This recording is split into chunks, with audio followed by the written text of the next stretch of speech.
அத்தனை செல்வமும் உன்னிடத்தில் நான் பிச்சைக்கு செல்வது எவ்விடத்தில் வெறும் பாத்திரம் உள்ளது என்னிடத்தில் அதன் சூத்திரமோ அது உன்னிடத்தில்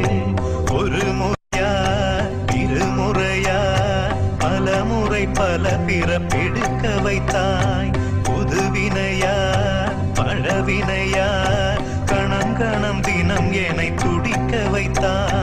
பொருளுக்கு அலைந்திடும் பொருளற்ற வாழ்க்கையும் புறத்துதே உன் அருள் அருள் அருள் என்று அலைகின்ற மனம் இன்று பிதற்றுதே